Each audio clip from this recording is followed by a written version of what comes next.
What is that? This is my gaff coin collection. This is like a view into my organizational structure of my brain. So each gaff set has its own little purse. And like, for instance, I'll show you. This is my little coding system, right? So that says 4 RKM minus S. So that's four Roy Cooper Morgans minus the shell, right? So I want to be able to look at the purse and easily pull out what coins I need, right? Right. So I've got this little coding system. So this is 4 Eisenhowers plus a shell coin, right? Right. Was that made with a Brother P-Touch? Yes, it was. Oh, look at this one. 4 Todd Lawson Morgans plus a shell. This is a Lawson set right here. What makes his set so awesome? Historically, Todd Lawson makes the best, the finest gaff coins in the world. They happen to be the most expensive too, and you often will wait, months to get them because he sort of makes them on demand. Is he the one guy I heard about a story about another magician I won't mention dropping those down a New York City grate? Yeah. That's Yeah. it. Okay. Yeah. When a magician drops their Lawson shell down a New York City grate, it's a bad day. Yeah, I heard that one more than once. Hey, Christopher Harrop is here. We're live. Woo! What's up, Harrop? And Michael Sproul is here. My buddy Sproul. I almost wanted to. Every week I'm this close to busting out one of my Summit juice glasses to drink on a show or something, but I'll get a bunch of emails. People will want the glasses. Well, I have 4 of them. I got 2, Yeah, I have 4. So yeah, there were a couple extra sets. So I've got some in reserve, One of these days we might auction one off for a good cause. Right. Those things were so cool, man. Michael Sproul is literally the best ever. I don't know what we would do without him. I don't either. No. He's the OG, man. He was he's the original CC member. Yeah. And he's been here through thick and thin with us through the whole thing. Michael says they have to come to the summit to get one. All right. That's the rule then. Yeah, that's the rule. Yeah, Michael Sproul, did you see the picture that he sent? He sent me a picture of his granddaughter that he took a really nice photograph, but she was in a dress made of playing cards.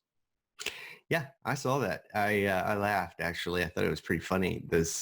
I can just imagine the kind of influence you have to have as a grandfather to get that. Yeah. Yeah. Yeah. No, if grandpa says do it, I guess you do it, So here we are. We're at the lunchtime AMA. I did it, everyone. I got the Holy Grail. I got the final Infinity Stone of CC panelists. We've had Steve Barcelona. We've had Sean Mullins. We had Rolando Santos, Aaron Fisher. Who am I missing? Alexander Slemmer, and now Adam Grace. That's right. Save the best for last. That's right. And after this, we're killing this program. We're never doing this again. That's not true. That's a lie. I already have someone lined up for next week, but it's a surprise. No, you can't. Yeah, you can't quit doing this show. You're such a great interviewer. I was watching the one you did with Alice last week, and it was entertaining, man. It was good. Well, thank you. Christopher Harrop says, save the best for last, just like Quantum Leap, my friend, right? Anyway. Oh yeah, Quantum Leap. That was a good show. Way ahead of its time. We've been taping some. I love it. I've been teaching my son history because we've been watching Finding Your Roots, and we've been watching Quantum Leaps, and that's. Does he like Quantum Leap? Not really. He's more into Finding Your Roots, but Quantum Leap's the one where I make him watch. Well, it's weird because I know that I was definitely a young kid when Quantum Leap came out, and I totally loved it. I thought it was like the most groundbreaking show on TV. Still is, man. I love it. It's prime for a reboot. You know what I mean? Oh, they'll do it. They've Bacula, rebooted The Lion King 4 times. Bacula could be the Al character. You know what I mean? Mm-hmm. You get Bacula, you got me. We have some new people. Ashish says hi. Ashish Pandy, and Isaac says hi. What's up, Isaac? What's up, Ashish? Yeah, me and Christopher talked a lot about Quantum Leap when we were at the last summit, specifically the last episode. It's perplexing. For anybody who hasn't been to the summit, the CC summit, it's the late night conversations. Those are the things. Yeah. That you cherish and value forever. Some of the coolest stuff goes down. And no, we don't have any summit updates. Sorry, everybody. There's still a COVID thing happening everywhere. Yeah, like all that stuff is up in the air. Something huge just canceled that they were waiting for. I guess the Gathering of the Juggalos just canceled. Oh, yeah? They gave in, I was thinking about this, Ethan, like what, like we as magicians are hurting because we've lost all our shows, but what is everybody, I mean, what are rock bands doing? Like what is the biggest touring rock bands in the world? What are they doing? How are they making their money? Anything anyone's doing online is for charity. Except Conjuror Community, because we do it for profit. No, kidding. Go ahead. Yeah, some charitable things going on right now. But yeah, a lot of people are playing stuff on Zoom. I watched Parks and Recreation, their Zoom episode last night that they just put together, like the reunion show. That was like a Zoom reunion show of Parks and Recreation. I mean, the big touring rock bands have canceled their tours till next year. I know Metallica had a huge tour that they canceled until next year. The Who had a new tour that they canceled.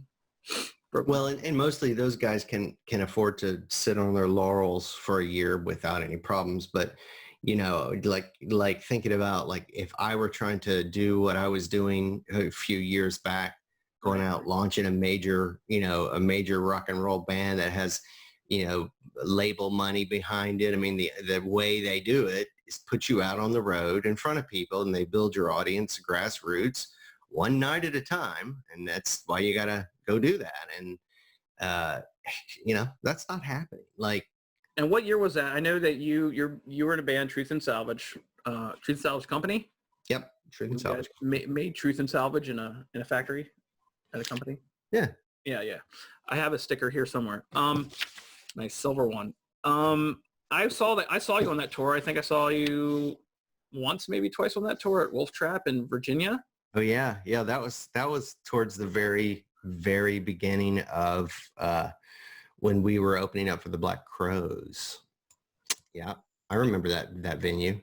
Yeah. And I walked in while you guys were having a really important meeting. Just Aaron's brother just walking in. Hey, you guys are busy. I guess I'll go.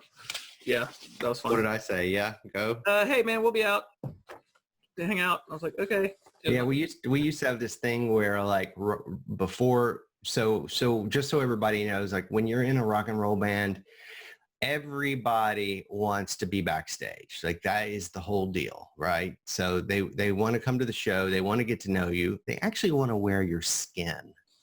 Most of them want to wear your skin. It can be a little creepy sometimes, right? So you have these really, really,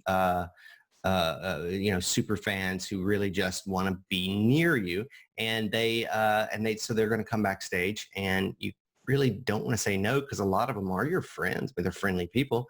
But right before you're about to go out on stage and play, like you literally need a few minutes to gather your things, get your mind right. And write your set list, stuff like that.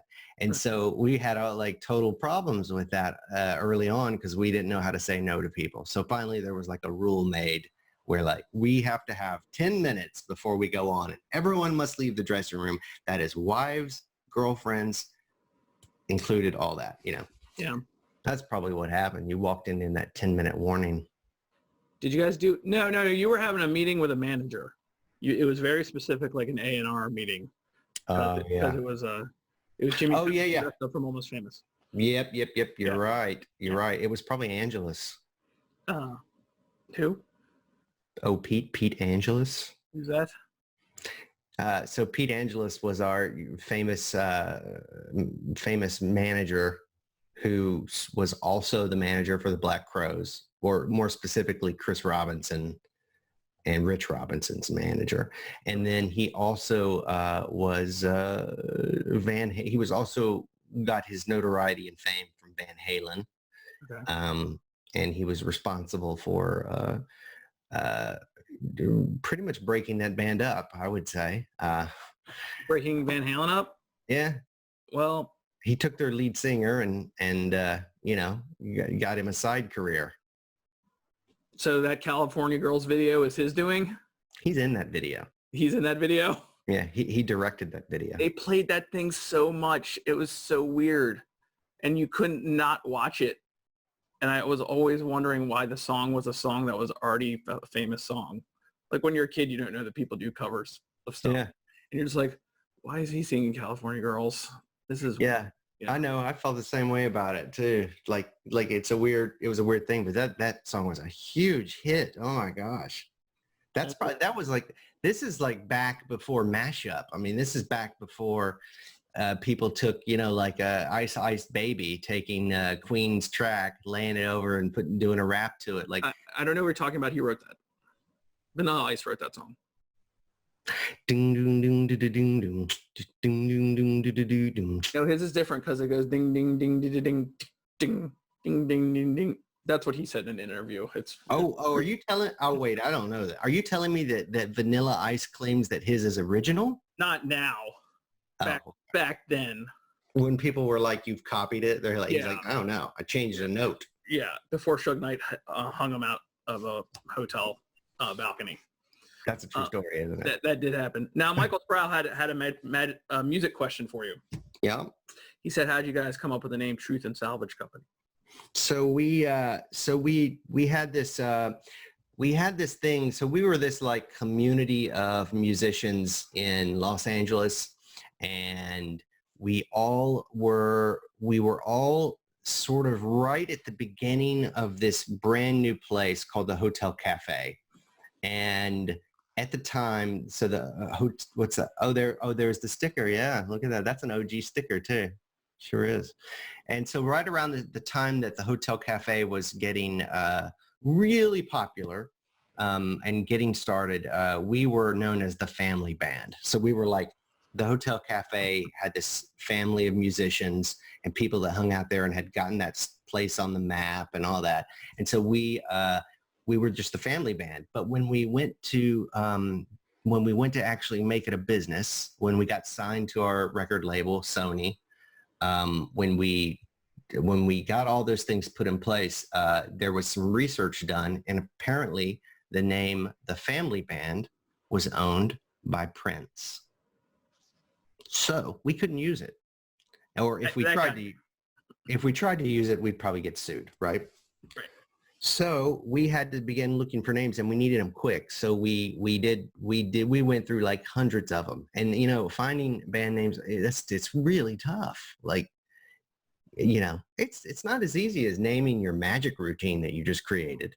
Like finding your band name is tough because you have to get like 4 to 6 people, maybe more, maybe up to 10 people to agree, including management and agents stuff, So we had this name that Chris Robinson came to us one day and he said, "You guys, I thought of the perfect name for you guys." And we're like, "Yeah," because this is Chris Robinson, and this was real early in the whole thing. So we were really excited to hear what he had come up with. And he said, I remember trying to... Quarter Moon Serenade. That sounds good. We were all just kind of like, I don't know about that one. Full Moon Serenade sounds a little better. Yeah, that would be better, but it was just a weird name. So anyway, some guy, I can't remember the guy's name. He was a friend of Smitty's. He came and said, "I think you guys should be Truth and Salvage Company." We all looked around at each other and we said, "That sounds pretty good. Let's do that one." We wrote it down, we texted it off, and that was it. It was like that fast. And that's pretty sweet. It was like, I was kind of magical because we were such a throwback band. We were like a throwback to the band. The band, yeah. So this idea that, we were like salvage your junkyard, the visual of like old things that are polished up and made new again. I mean, that rung true with us. And the truth part was just, I guess, extra goodness. Well, the whole name does say to me definitely a band that would be with the Black Crowes in that genre. Yeah, I mean, in hindsight, it's definitely easy to say that because it all happened that way. Right. But, when you're creating a band name moving forward, you have no idea it's ever going to be in context. Right. So. Oh, I enjoyed them when I saw them. I have a bad habit of leaving concerts early right around there. So I always saw you on the stage and was like, oh, you guys are great. Bye. Then you ditched? Yeah, well, I'm just a fan of getting home early. It's a contention between me and my brother. I'm kind of a fan of getting home early these days too, Ethan. Yeah. Oh man, that's great. I don't need to hear Satisfaction. I'm gonna go. It's like that. So what? Me and Alex were talking about how I met him, and I had heard his name 20 years before I met him. But in getting to know you, I don't know how long it was before or after you met Aaron that I met you, but it was fairly quickly. Yeah, it was. Yeah. I met you in 1998, I think. Yeah, you're right. It was 98 because I met Aaron in 98 at the SAM convention in New Orleans. Right. And then we had a total bromance right away. So we were like besties right away. And then I was within 2 months, within 2 to 3 months, I was flying up there to DC area and staying at your house for a week at a clip. Like in my house that I was in? Yeah, your mom's house, yeah. Yeah, okay. House I was in. You live downstairs. I did live downstairs. Yeah. Like Judd. Aaron called me poor Judd. Poor Judd in the basement. And it was I always loved about your mom's house is that we could smoke in there. That was the best. Yeah. A lot of sitting around the kitchen. Yeah. Yeah. Yeah. Like you don't find that very often anymore, like people letting you smoke in their house. Like I remember that was the best though, like sitting around smoking cigarettes with your mom. Such a weird mixture of like furniture and rugs and like 70s like macrame owls on the wood paneling. Totally. Yeah. Yeah. And the high level of fidelity you could get on the record player. And a real comfortable house just in general, because for you guys watching, like Ethan's mom is totally the best. So she's like kind of like my mom. I often think of her as my second mom. She is like totally open, and she's one of these moms that you can just tell anything to. Like you could tell her like the worst story about something you did this weekend, and she wouldn't judge you. She'd be totally accepting. And that was always really something cool I liked about your mom is that she was just, I just clicked with her right away. Like I just always liked her so much. Well, I like her too. My experience is a little different as far as telling her things, but that's understandable. Yeah, I'm sure. But I do remember you at Thanksgiving, I think, performing tricks. Like Aaron would bring you around so he didn't have to perform tricks. New tricks. Yeah, it's part of what we call the holiday magic swap bargain. So if you have magician friends and you bring them to your house for like dinner, then the understood agreement is that in exchange for dinner and perhaps a place to sleep, you'll be required to perform for your friend's family. That is like a given. Okay, so I'm bringing a magician home. Oh, good, we're gonna have a magic show tonight. And I remember I bombed it so hard at that Thanksgiving show. Whatever trick I did didn't work. Like the whole thing was bad. In the mountains in Frederick, that area? Mm-hmm. And then Aaron came to my Thanksgiving and did the exact same thing. Like totally bombed it at my house. Right. It was awesome. So everyone's like, oh, these two are going to be great together. Right? Yep. They're going to suck together just fine. Now, Alex talked about the moment like he first met Aaron at the convention. Do you recall at that convention you're talking about, the exact moment, or you just knew that after that weekend you No, I remember it really, really well because, well, you have these like defining moments in your life that, that change the course of your life entirely. And so meeting Aaron is definitely was a defining moment for me. Because and I've told him this before, I don't know if he realizes the extent to which I actually owe a great deal of my success and accomplishments to him. I can trace everything back. So check it out. So Aaron Fisher, let's just not even talk about magic for a minute. Okay. So Aaron Fisher introduced me to Al Scrow, and Al Scrow was the drummer for Gary Jules. And at the exact time that he introduced me to Al Scrow, that's how I got in that band. That's how I lucked into that band. So that happened through Aaron. Aaron's the guy who got me working at the Magic Castle. He got me my first lecture tour in magic, walked me through putting out my first products. And then other people that I met in LA through introductions that Aaron gave me led to other gigs and other big opportunities that I eventually would come to. So yeah, I mean, defining moment meeting him. I definitely remember it. Well, I'll come back to Gary Jewell because I definitely want to talk about that. But before you met Aaron with the magic thing, like when did you like get the bug? And did the music and the magic bug go hand in hand, or was one first or second?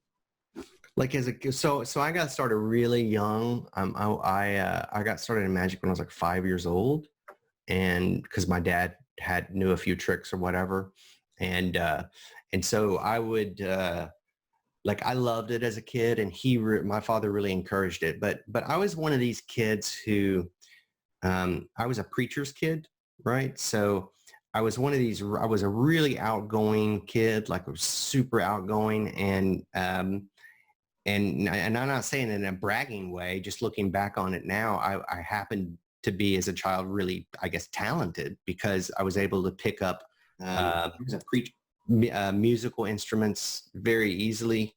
So I learned how to play piano when I was a kid, and guitar, and sing and do all this stuff that was happening through like the church and everything. So like all of my talents, all the stuff that like I would go on to make a profession of or have success with later in life, I started all those things when I was really young. But magic is probably the earliest one. And I was pursuing, like playing the piano and music. Like I might work on magic 4, 5, 6 hours a day, but I would then go and play the piano for 3 or 4 more. Like I was just very interested in I learned how to play piano. All this. What is that? Is that my voice? No, it was your voice. I'm sorry. Oh. Technical difficulty. Sorry. Oh, okay. Yeah. It sounded just like me. Yeah. Sorry. But yeah, so I don't remember what the question was, but yeah, that's magic bug first. Okay, so magic bug first, right? Yep. It says you were performing at age 12.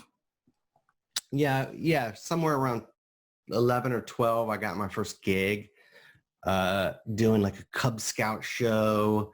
And then, so things escalated really quick. So by the time I was 12, I knew I wanted to be a magician when I grew up. Like I knew that's what I wanted to be. So I had a father who was really supportive, and we were financially, we did just fine. So my father would buy magic and stuff for me, and he would, he set me up in my own business. When I was like 13, 14 years old, I had an entry in the phone book, and I had a separate business line into my office that he built. He made an office in the house for me, where I had a little practice room and a desk with the phone and all the clients. And so he would give me these sales books and teach me how to talk to people on the phone and close sales. And he was teaching me like salesmanship, and he was really an involved father, right? Wanted to see me be successful. So by the time I was like 15 years old, I had a full touring show. Like I had assistants, a guy that ran the lights and the sound, and we would tour around the South. And I was doing a show. I was called Adam Amazing Grace, and I was touring around the South. And Nice. during the summer, like doing corporate shows, doing trade shows, doing any kind of gig I could. And that's at 15. So I was on the road that early, like doing it, quote, professionally then.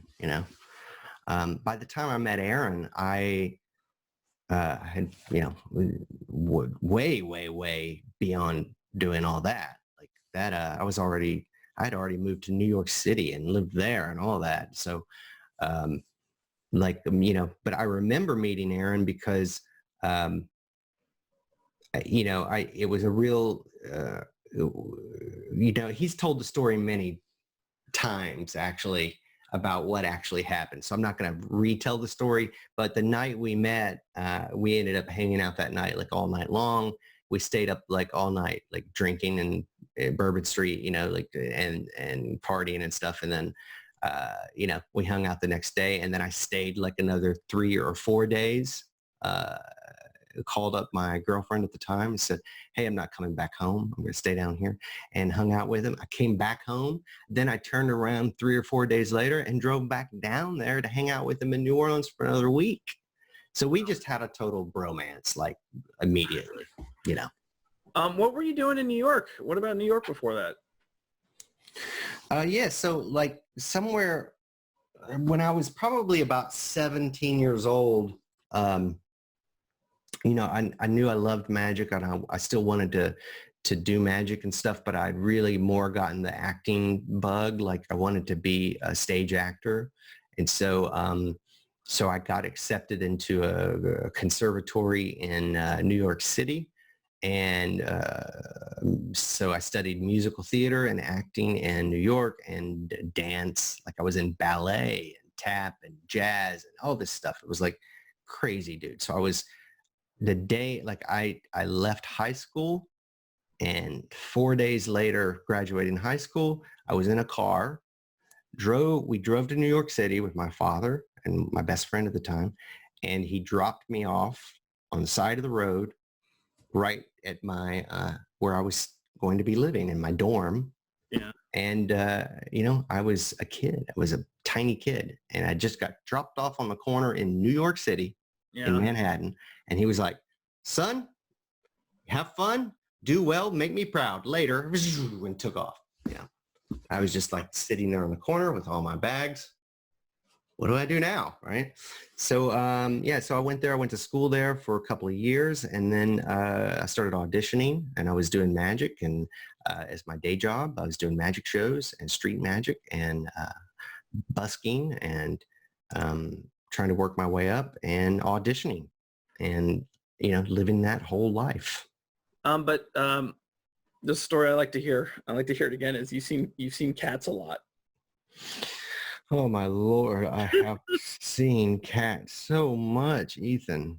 I'm not very jellicle, I'll tell you that. But what's a jellicle cat? What is a jellicle cat? So I had this job. They're black and white. No, go I had this job. So I don't know. So one thing you guys will know about me is that I'm one of the luckiest people in the world, right? So I have an extremely huge amount of luck. I always have been. I should probably play the lottery, actually. I'm really lucky. So I luck into things. And I lucked into this job where they paid me to go into Broadway shows and stand at this little booth and hand out headphones to people who were hearing impaired. And then I would go sit and watch the Broadway show. And at the end, I would go back to my booth and I would take the headphones back up. And that was my job. And I had that job where every night of the week, I got to go to Broadway shows and watch Broadway shows and get paid. something, I think it was $40 a night, maybe, I think at the time. And that was my job. And I saw from 1993 to 97, I saw every Broadway show, but there was like a thing at that company where the people that had worked there longer got to select what shows they wanted to see. And I was at the bottom of the totem pole, right? So what would happen is that Cats would be the show that I would get assigned to almost at least one night a week. So over the span of 3 years, I think I saw Cats maybe 300 times. That's why I hate it so much. Was there a point where you were liking it and then it turned sour? The first time was great. Yeah. Yeah, first one was great. But it's Cats now and forever. I actually put on the movie that just came out, like just randomly to see if I would have an aversion to it, and I felt physically ill. 27 minutes. That's where I made it. It was the transition. You're a better man than I am. It was the transition from Jenny Any Dots to the Rum Tum Tugger, and I was just like, I can't, because I've heard that Cast album so many times, and it doesn't translate to my adulthood at all. Well, I have more questions to ask about you, but people have sent in a couple. We're going to change gears pretty. Do it. We're going to take a left turn into something people want to hear about, which is magic, for a few questions. Mm-hmm. And then we're going to come back. Okay. Richie Nebraskis wants to know, what are your top 3 favorite tricks to perform in any setting? Ooh, good question, Richie. I love Richie. Richie's great. So Richie is a bar magician. So right now, the top 3 always changes, like your whole life. So I this is gonna be different when I was 10 years old than when I'm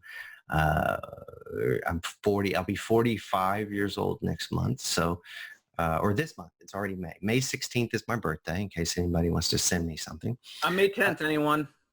Yeah, that's right. We're both stuck inside for our birthdays.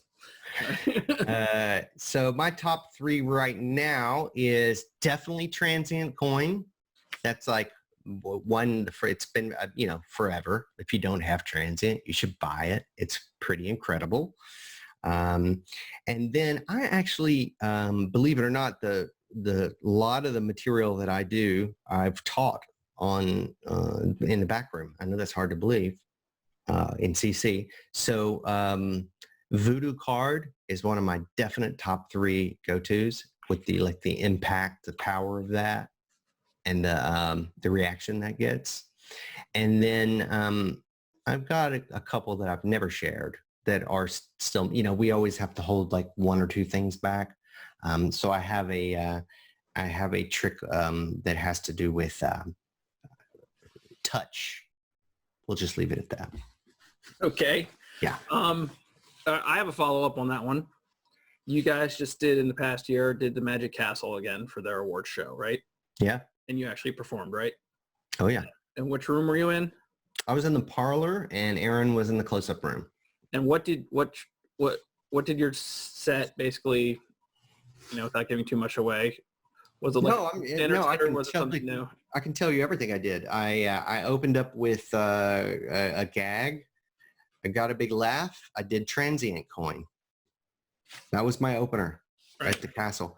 Then I did my 6-card repeat, which is in the back room. And then I did I did silk and silver, right? 3 coins in the handkerchief. They go in, they vanish. Handkerchief, the silk is empty. Make it into a bag, and the 3 coins appear one at a time. So I did that. And then I did my lie detector. I have a really, really great original lie detector routine, which I have not shared yet in Conjuror Community. I'm going to. I just haven't yet. So that will be, that's usually my closer. Okay. Yeah. Right on. And everybody is telling me I am a bit remiss if I don't ask you the Desert Island Magic Book question.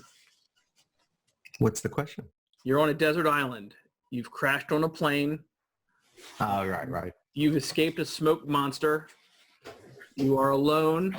It is you, a volleyball, and a magic book. What magic book is it? There it is. The Secret Ways of Al Baker. Yep, that's the one.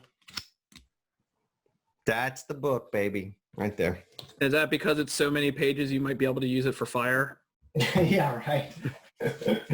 I mean, that thing's got so much. It's got so many incredible pro routines. Like the Johnny Thompson book is one of the books. Johnny Thompson books are definitely like up there. But well, that one, also this one too. But both of these happen to be Miracle Factory books, and both of them happen to be Todd Carr books. But this Roy Benson by Starlight is also an incredible book.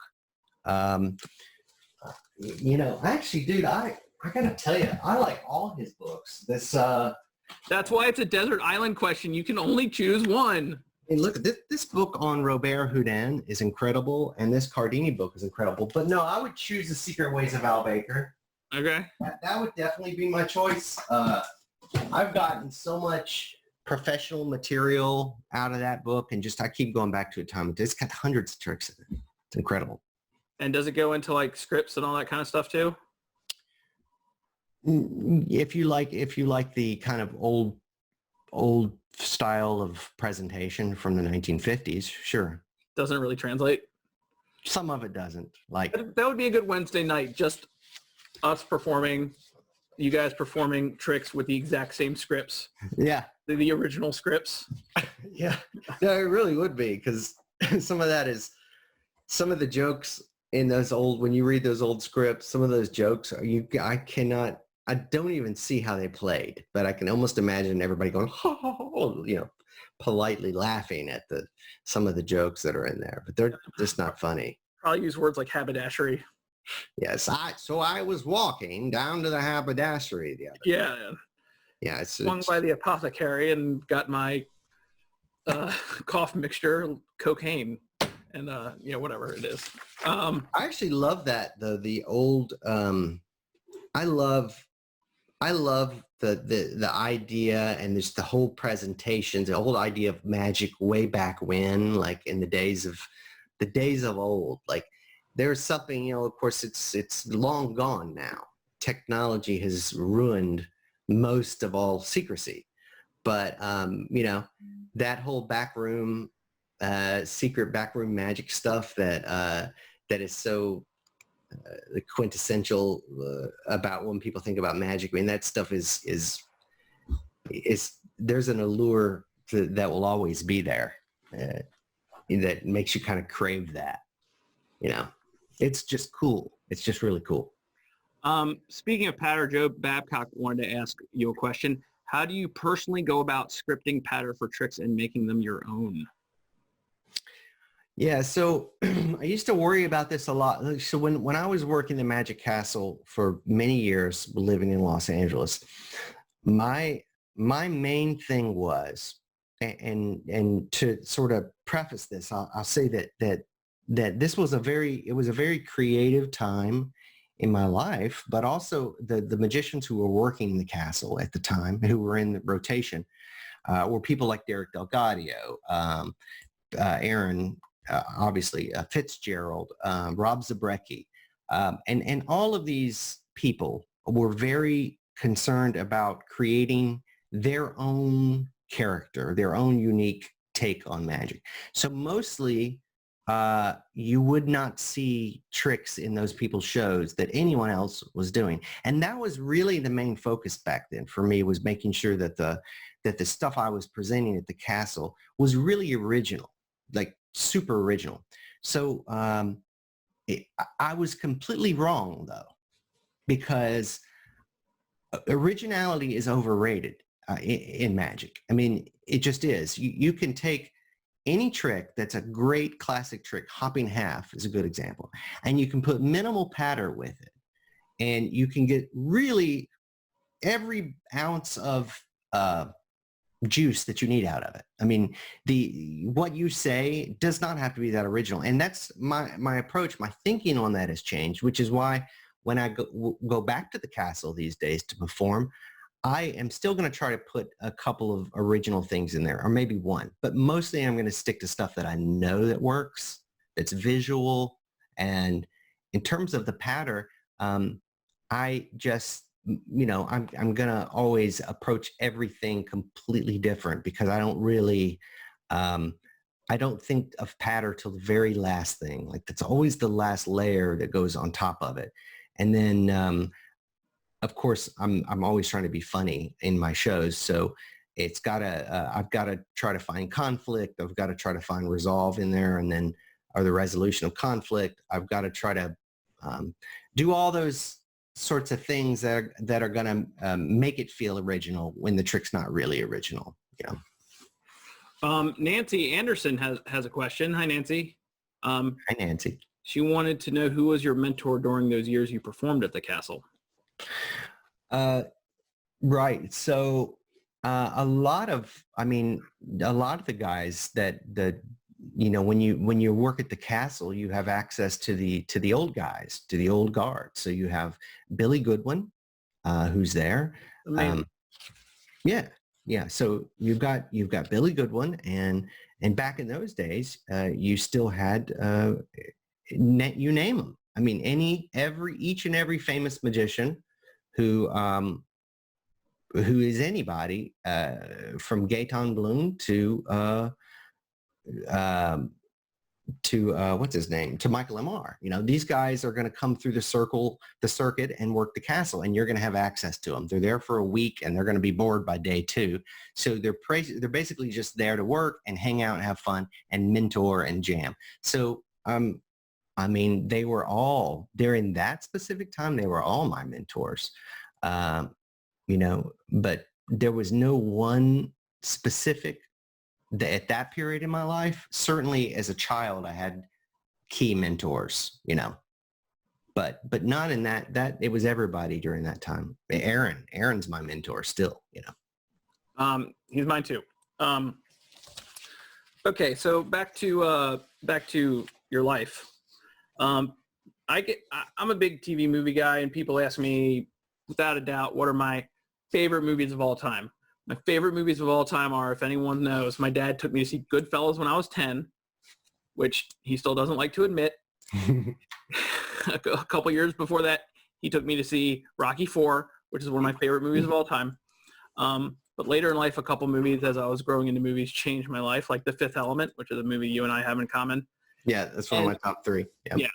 And one of my favorite movies of all time, because I like films and shows that are tone poems, kind of, right?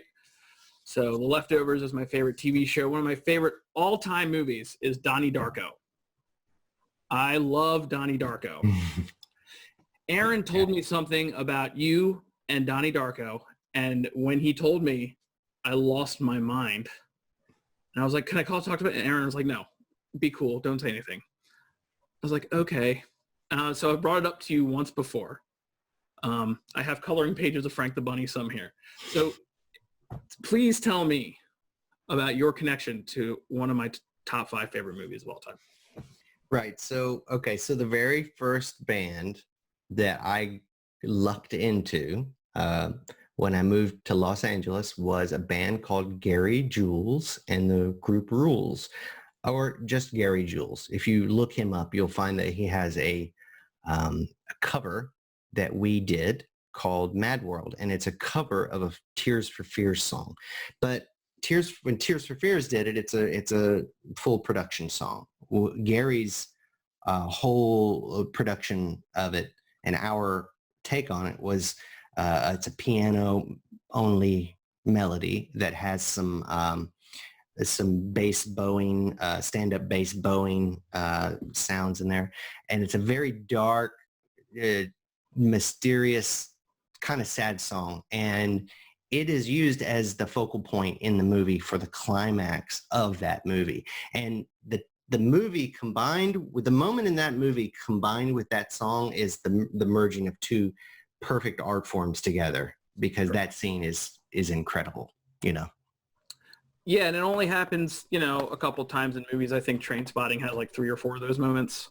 Yeah. Donnie Darko has those moments. So, but just to be clear, in the movie Donnie Darko, when they're singing that song, you're playing piano. Yeah. Okay. So no, Okay. no, I'm not. Okay. So there's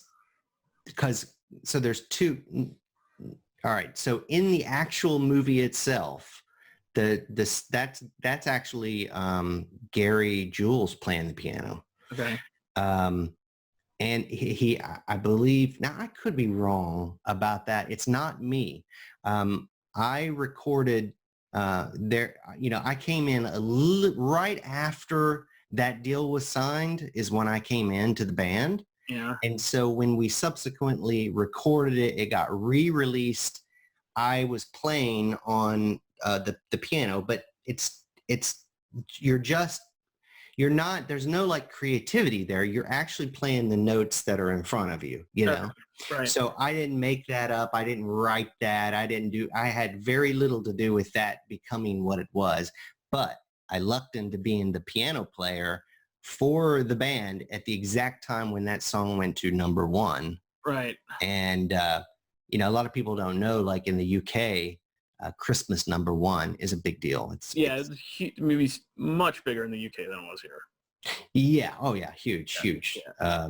But here, I mean, it's like kind of like winning a Grammy. I'd say it's like about the equivalent we have in the US. That song went, so after I joined the band, about four months later, that song went to number one in 4 or 5 months later. That song was number one in the UK, Christmas number one. And it was a humongous success. And our band got enormous exposure. I went out and toured with incredible acts and was on, late night TV shows. I did all kinds of fantastic things because of that damn song. Yeah.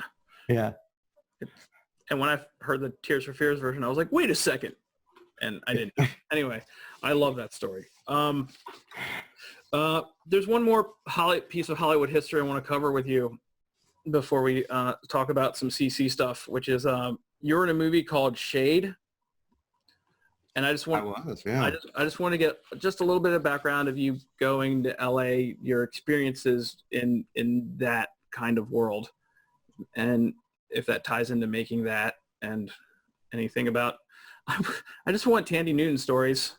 Anyway, go ahead. I know, I love her so much. Westworld fan, want Tandy Newton stories. Yeah, so Shade was so of course when I moved to Los Angeles, it was to pursue magic, be at the Magic Castle, to be near Aaron, who had already moved out there a few months previously, and so I had just gotten married. My wife and we moved to Los Angeles, and it was very short. It was within a year I landed that part, I think. I could be wrong. It might have been 2 years, but I thought it was about a year. Anyway, I got really lucky. Again, pure luck. Okay. R. Paul Wilson was the second camera director and or second unit director and also magic consultant on Shade. And R. Paul is a dear friend of mine. And he said, we want you to play a part. Now, I'm an actor. I am struggling to even get my SAG card because you can't get into the Screen Actors Guild very easily. It takes quite a deal of work. And I say to Paul, are you kidding me? I would love to be in this movie. I'm not a SAG member. And he says, we'll take care of that. And the next thing I know, I have a form to fill out. I fill this form out, I send it in, and I'm in SAG that quick. Nice. Paid my dues. So I came to find out later they can do that if they want you to be a part of a movie and you're the only person who can possibly do that role. They can't give it to another SAG actor. So I don't know to this day how they pulled that off with SAG, but whatever, it got me in there. And so now I'm on set and I'm doing my very first movie and they're filming it in the Magic Castle. And, I'm standing there doing my scene with Hal Holbrook. Amazing. I'm like, and Hal Holbrook's plays the professor, plays Vernon, or plays the professor. Right. And standing there watching me is, Tandy Newton, Stuart Townsend, Sylvester Stallone. yeah, all the guys, everybody's in the movie crowded into the Magic Castle watching little old me do my scene. And I was so effing nervous. I cannot tell you. I was so, I was like this. I was shaking. I did my first take and totally overacted it, like bombed it. And Damon Neiman, cut. And he just said, hey, just bring it down a little bit. And so we did one more take, and that's the take that made it into the film. Okay. But there was a little chit chat on set with Tandy and the rest of the gang. Yeah. She was wearing this very low cut dress. I remember that. And she's a tiny, tiny person, by the way. Right. She's very little. Oftentimes when you meet these movie stars, they look like such huge presence on the screen, but just like Tom Cruise, often they're only 2'4", or whatever. They stand them on apple boxes so that they look like they're 6 feet, She was a very tiny, but I did get to hang out with Hal Holbrook, and we worked on his palm. We showed him some card tricks. He was really trying to get his palm correct. He was really working on that top palm. It was really fun. Was he trying to learn stuff to know stuff, or for the movie? For the movie, okay. Yeah. So just actor research kind of stuff. Yeah, because he's sitting in the movie, he's holding cards, and he's doing things like palming them and learning how to do one-handed cuts, stuff so that he could embody Vernon. But, of course, I want to embody Vernon with only 14 days prior notice. Right. As little work as possible is what he was doing. Probably should have you do some pre-work with him. Yeah, I would say we were standing outside. I mean, I had like one or two really cool conversations with Hal Holbrook.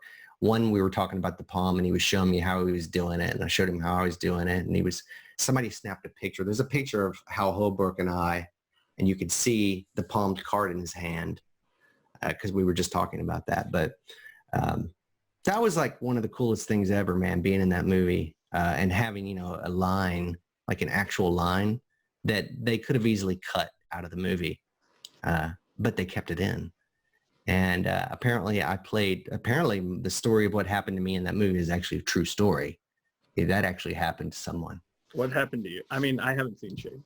Yeah, so he's basically this guy named Dale walks up to Vernon and says, Vernon, I want to show you something I'm working on. And he shows him this move, and Vernon just says, oh my God, it's terrible. That is a terrible, worst. It's screaming out loud. Everybody's hearing him. It's the worst thing I've ever seen. You really should get out of magic. You should go into stamp collecting. And then Dale just, turns around and just leaves, like totally, just so embarrassing, at the time you would had to been so you would have had to get up the nerves, Ethan, to approach Vernon, to show Vernon, the palm or the double lift you were working on, only to expect Vernon to say, very good, kid, but instead he berates you and makes you feel like an idiot, Yeah. It would have been terrible. Did the original Dale come back to magic, or did he go home and... No, he went on to be a very famous magician. Okay. Yeah. Okay. And, before we go, I just, want to get a little bit of Colonel CC history. It's very hard to pry Aaron for these things. So since you were the other person there, just give me something here. You know what I mean? Just something. About Conjuror Community? Yeah. Just like like the history or kernel of an origin story, a conversation, an idea at the beginning of this thing that we all love right now. I was working on, so Aaron moved down to Tupelo, right? And my sister owns a couple of apartment buildings. Okay. So I called my sister up. Aaron was needing to, for some personal reasons or whatever, he was moving, and he just called me up, and I'm like, why don't you move down to Tupelo for a little while and let's hang? Good idea. So I call my sister. I'm like, will you give my buddy an apartment? Yeah. Yes. Done. Boom. Done. He's down here 3 days later. We get him furniture and he's in here. Aaron and I are he's working on his business. I'm working on my business. So I had just gotten off the road touring for 5 years straight. And while I was on the road, I was reading about web development. I was learning constantly. I wasn't just sleeping in the bus. I was on my computer and I was learning some skills. So I was learning about SEO and web and marketing and all this stuff. It was generally always been interesting to me. And so we were working on these two different things. And then it was weird because there was like a year that Aaron lived in Tupelo where we were hanging out every day for hours. And it did not occur to us that we should be working together. It's so weird because the day it happened, we were just like, we're both working on the same thing. Like you're working on, how to build websites, how to build an online business. I'm working on how to build an online business. Like we should just join forces and put our heads together and see if we can't come up with something. And that's really where it started. I mean, we were just like, duh, come on. So we just handshake deal and we started a company called Conjuror Community, And what year was that? I think it was 2014. Yeah. 2014? Yeah. Oh, well. And we ran 3M that year, the very first year. And Aaron had been wanting to get the Miracle Man course out. So I think I helped him quite a lot because he needed to get that stuff made into a proper website and portalized and all that. And so I think I helped him a lot. And then right after that, we launched CC, and the very first 100 CC members were actually right out of that Miracle Man course. And that ties it right back around to Michael Sproul. Sproul was there. He was in that original bunch. Whoa. Yeah. Well, man, that's great. I mean, thanks for doing that. I'm very happy you've done it. Lots of people out here are very happy you've done it.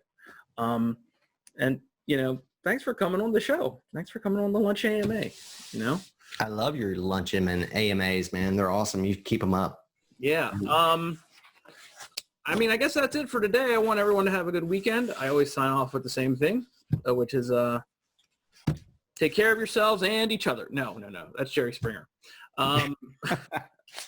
Stay safe. Wash your hands. Don't touch your face. Okay, everybody?